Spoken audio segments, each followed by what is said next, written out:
बच्चों, आज हम लोग पार्ट सेकंड में बहुपद के प्रकार पढ़ेंगे। कल हम लोग बहुपद क्या होता है सारी चीज़ें हम लोग जान चुके हैं उसके बारे में। आज हम लोग पढ़ेंगे बहुपद के प्रकार। बहुपद के जो प्रकार हैं बच्चों, बहुपद के प्रकार जो है दो भागों में विभक्त किया गया है, दो तरह से बताया जाता है। एक तो पदों के आधार पे, और जो दूसरा होता है बच्चों वो घात के आधार पे। घात देख करके हमको बताना होता है कि किस प्रकार का बहुपद है। ठीक है, तो घात के आधार पर और पद के आधार पर दोनों तरह से बच्चों हम लोग बहुपद के प्रकार तीन हम लोग पढ़ेंगे। घात के आधार पे और पद के आधार पे हम लोग तीन प्रकार से बहुपद हम लोग पढ़ेंगे। पद के आधार पे देखा जाए तो जो पहला हम पढ़ेंगे एक पदी पढ़ेंगे, एक पदी बहुपद। और उसके बाद दूसरा जो पढ़ेंगे हम द्विपद पढ़ेंगे। द्विपद या यहाँ पे द्विपदीय भी कह सकते हैं हम लोग, द्विपदीय कह सकते हैं या द्विपद, दोनों सही है। तो द्विपद बहुपद। और उसके बाद जो तीसरा हम पढ़ेंगे वो होगा आपका त्रिपदी या त्रिपद, ऐसे त्रिपद या द्विपद। ये जो आपका था जिस तरह से उसी तरह से ये आपका है त्रिपदी बहुपद या त्रिपदीय बहुपद। ठीक है ना। इसमें आपको पदों के आधार पे एक पदी बहुपद, द्विपद बहुपद, त्रिपदी बहुपद, ये तीन तरह के आपको, जो कि आप आगे भी जा सकते हैं, चतुर्थपदी, पंचपदी, ऐसे आप पढ़ सकते हैं।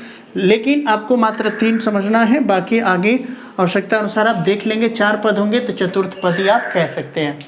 घात के आधार पे पहला जो हम लोग पढ़ेंगे बच्चों रैखिक बहुपद, रैखिक बहुपद। उसके बाद दूसरा जो हम पढ़ेंगे वो होगा आपका द्विघाती बहुपद, द्विघाती बहुपद।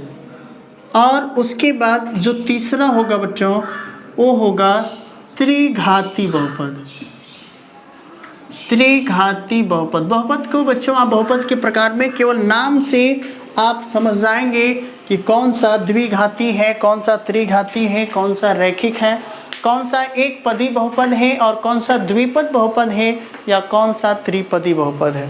बच्चों चलिए सबका हम बारी बारी से एग्जाम्पल देखते हैं।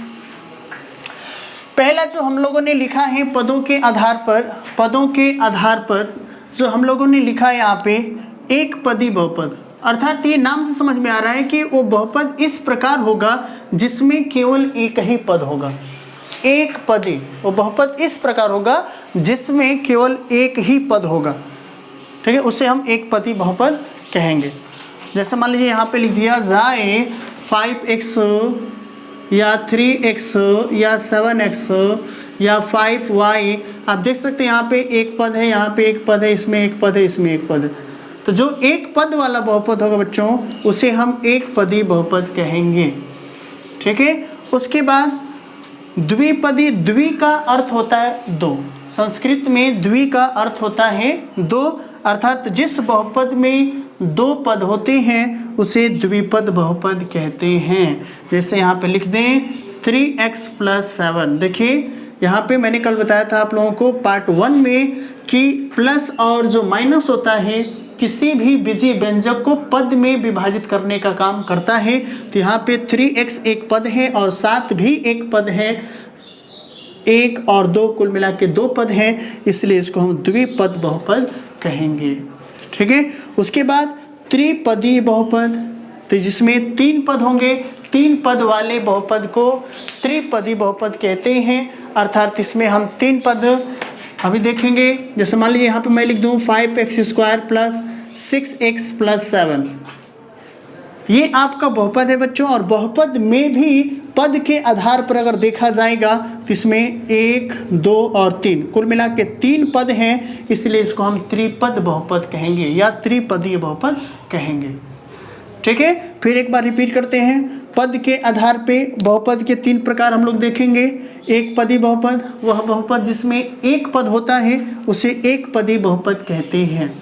उसके बाद वह बहुपद जिसमें 2 पद होते हैं उन्हें द्विपद बहुपद कहते हैं, और वह बहुपद जिसमें 3 पद होते हैं उन्हें हम त्रिपदी बहुपद कहते हैं।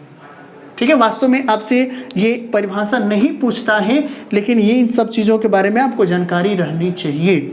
चलिए अब आते हैं बच्चों, घात के आधार पे समझते हैं कि बहुपद कितने प्रकार के होते हैं। घात के आधार पे, घात के आधार पे भी हमने यहाँ पे लिख ही दिया है आपके सामने 3 प्रकार के। वैसे आप चतुर्थ घाती भी बहुपद देखेंगे, ठीक है, 5 घात वाला भी बहुपद देखेंगे। हम लोग को पढ़ना है मात्र 3 घात वाला, ठीक है, 3 घात वाला। तो यहाँ पे त्रिघाती तक मैक्सिमम पढ़ना है। रैखिक बहुपद क्या है, सबसे पहले समझ लेते हैं बच्चों, किसी बहुपद की घात क्या होती है। किसी बहुपद की घात होती क्या है, पहले ये समझते हैं।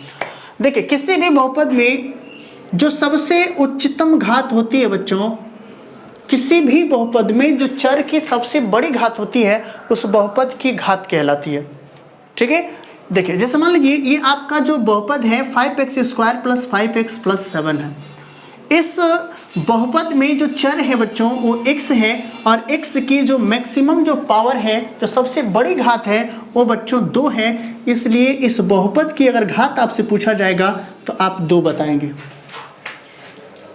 फिर नेक्स्ट एक और देखते हैं। अगर यहाँ पे मैं लिख दूँ 7x³ + 5x⁴ + 9x² + 9, 4th घात वाला देख लेते हैं। अगर इस बहुपद की अगर घात आपसे पूछा जाए तो इसमें आप जो है सबसे बड़ी घात देखेंगे, अर्थात घात बराबर, यहाँ पे ऐसा नहीं देखेंगे कि ये 7 जो है सबसे बड़ा है, तो बच्चों ये 7 आपका घात नहीं है, x का गुणांक है। अर्थात यहाँ पे पावर में 3, यहाँ पे पावर में 4, पावर में 2, अर्थात जो सबसे बड़ी जो पावर है इसमें वो 4 है, इसलिए इस बहुपद की जो घात होगी वो 4 होगी। ठीक है, तो अब हम लोग बहुत आसानी से अपरिभाषा समझ सकते हैं घात के आधार पर बहुपद की। रैखिक बहुपद, घात 1 वाले बहुपद को रैखिक बहुपद कहते हैं। सिंपल एकदम, घात 1 वाले बहुपद को रैखिक, जैसे घात यहाँ पे 4 है, ठीक है, वैसे ही घात अगर 1 होगी किसी भी बहुपद की तो उसको हम रैखिक बहुपद कहते हैं। यहाँ पे एक आप सोच रहे होंगे कि यहाँ पे जैसे द्वि आपने लिख दिया है, वैसे ही आपने क्यों नहीं, एक घाती बहुपद, एक घाती उसको नहीं कहते बच्चों, रैखिक बहुपद कहते हैं। ठीक है ना, हम रैखिक बहुपद कहते हैं। ऐसा इसलिए कहते हैं क्योंकि रैखिक का अर्थ एक रेखा से संबंधित होता है, एक रेखा से, लाइन से संबंधित होता है। ठीक है ना, जब हम उस बहुपद का यदि आलेख अगर हम खींचे तो एक सरल रेखा बनाता है वो, ठीक है, इसलिए उसको हम कहते हैं रैखिक बहुपद। ठीक है ना, तो यहाँ पे घात 1 वाले बहुपद को हम रैखिक बहुपद कहते हैं। घात 1 वाले बहुपद को रैखिक बहुपद कहते हैं। ठीक है बच्चों, जैसे एग्जाम्पल पे अगर देखें तो एग्जाम्पल इसका 2x + 3, 2x + 3, पद से कोई यहाँ पे आपको लेना देना नहीं है, पद नहीं देखना है, आपको घात के आधार पे बताना है। तो अगर पूछा जाए कि घात के आधार पे बताएं तो आप घात देखेंगे, और पद के आधार पे अगर आपसे पूछा जाए तो आप पद को गिनेंगे कितने पद हैं और उसके आधार पे आप बताएंगे। ठीक है, चलिए, तो घात के आधार पे देखा जाए तो आप क्या करेंगे, चर की सबसे मैक्सिमम पावर देखेंगे, यहाँ पे कुछ नहीं है तो 1 है, तो 1 है तो घात 1 इसका लिखेंगे, और घात 1 वाले बहुपद को रैखिक बहुपद कहते हैं।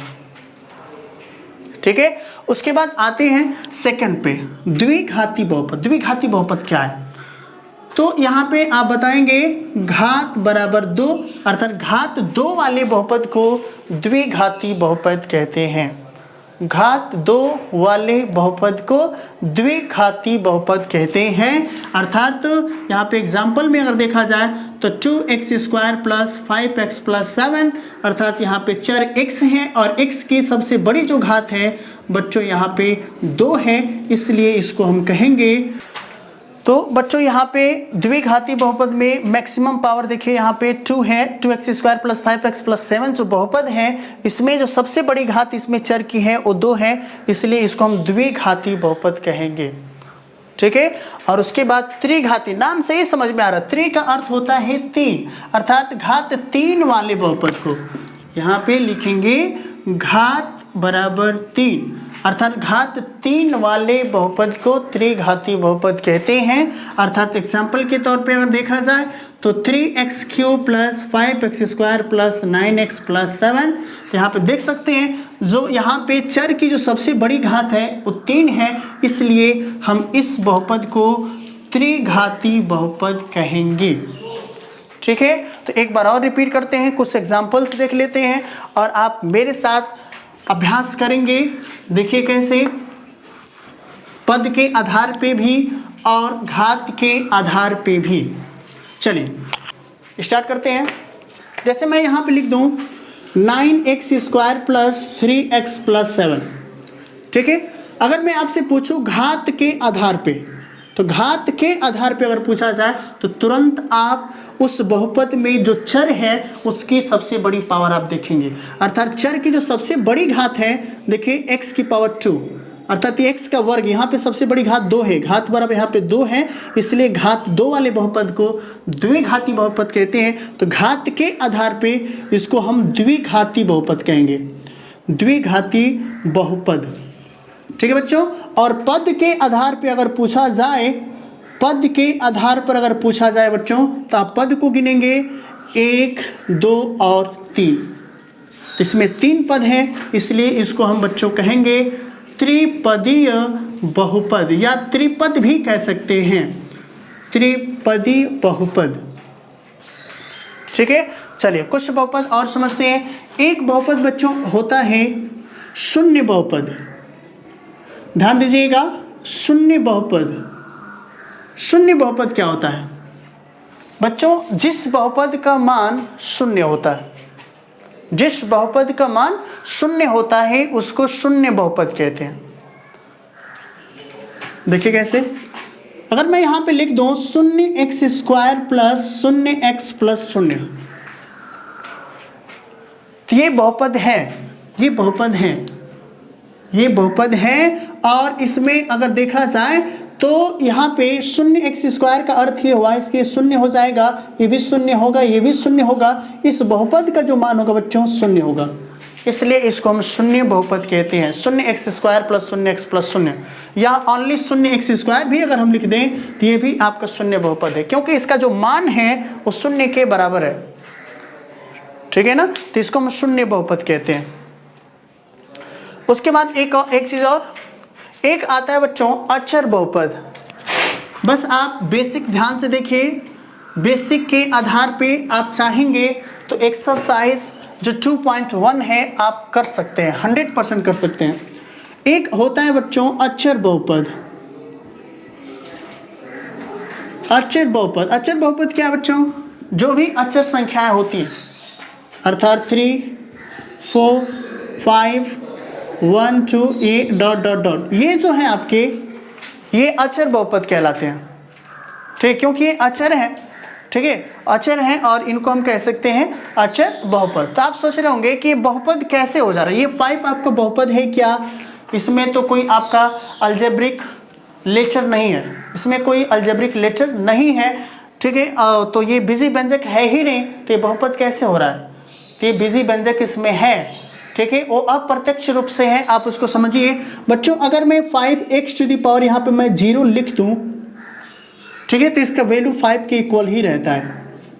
तो 5 या 5x⁴ दोनों सेम है, क्योंकि 5 × x⁴ है, इसका वैल्यू 1 होता है, क्योंकि किसी भी नंबर के पावर में यदि आप 0 लिख दें तो उसका वैल्यू 1 होता है। 100 की पावर में 0 लिख देंगे, इसका वैल्यू 1 होगा। 2000 की पावर में अगर 0 लिख देंगे, इसका भी वैल्यू 1 होगा, ठीक है ना। इसलिए हम 5 को 5x⁴ लिख सकते हैं। अब आप सोच रहे होंगे कि हाँ, मतलब अब यहाँ पे आप समझ सकते हैं कि x यहाँ पे आ गया है, एक अलजेब्रिक लेटर आ गया है, अर्थात इसको बीजी व्यंजक कहेंगे। और जब बीजी व्यंजक कहेंगे तो जो बहुपद के लिए जो सारी शर्तें होती हैं उसको ये फॉलो कर रहा है, ठीक है ना, कर रहा है, क्योंकि इसकी जो घात है, ठीक है, पॉजिटिव इंटीजर होना चाहिए, पॉजिटिव इंटीजर होना चाहिए और पॉजिटिव होना चाहिए, ठीक है ना। तो यहाँ पे जो 0 है, ठीक है, इसलिए आपका जो होगा ये बहुपद होगा। और ये बहुपद है भी अगर, तो उसको हम अचर बहुपद कहते हैं, अचर बहुपद, अर्थात जो भी आपके अचर संख्याएं होती हैं उनको हम अचर बहुपद कहते हैं। वो बहुपद बनता कैसे है, इस तरह से बन जाता है वो बहुपद, ठीक है ना। बाकी आपको जो भी क्वेश्चन है आपके एक्सरसाइज 2.1 में आप बहुत आसानी से कर सकते हैं।